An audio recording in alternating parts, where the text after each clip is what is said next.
Has justice been silenced? U.S. sanctions ICC prosecutor over Gaza war crimes probe. Hello everyone. Today I want to talk about something that has shaken the foundations of international justice, and no, this isn't just another political spat. This is about power, pressure, and the possible burial of truth. In February 2025, the U.S., under the Trump administration, imposed sanctions on the chief prosecutor of the International Criminal Court, ICC, Mr. Karim Khan. And why? Because he had the audacity to investigate alleged war crimes committed by Israel in Gaza. Let that sink in. A man, representing a global court of justice, investigates bombings and civilian deaths, and for that, he's punished. Stop sign first. His official Microsoft email account was shut down. Pound then, his bank accounts in the UK were frozen. Passport control sign, and as a cherry on top, all 900 ICC staff members were banned from entering the United States.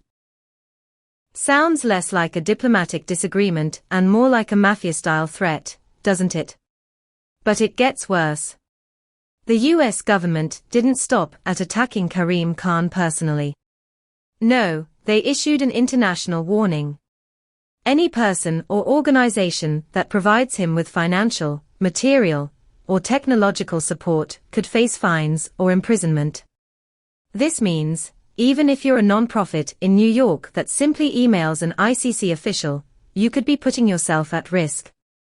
Chart with downward trend, 2 US-based human rights organizations have already cut ties with the ICC. One official anonymously admitted, "We've been told to avoid all communication with the court. Everyone's afraid." Afraid of what? Of standing on the side of justice. Performing arts. Let's pause and ask some hard questions. If investigating war crimes is now a punishable offense, if justice is only allowed when it doesn't upset powerful allies, then what is left of international law? Left-pointing magnifying glass. Let's zoom out for a second. This isn't the first time the US has bullied the ICC. Back in 2020, when the court looked into possible US crimes in Afghanistan, Washington used the same tactics: sanctions, threats, and denial. So, is this justice? Or is it just selective justice? And here's the satire of it all.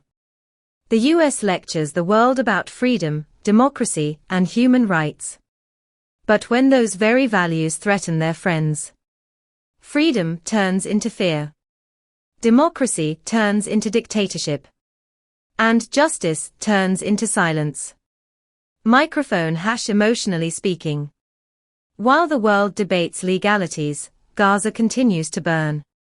Hospitals are bombed. Children are buried under rubble.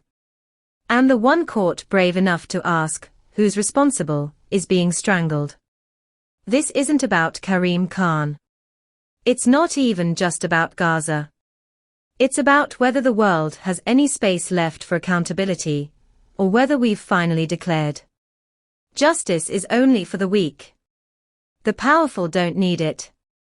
Loudspeaker. So I ask you, the viewers, if you believe in absolute justice for all, then raise your voice.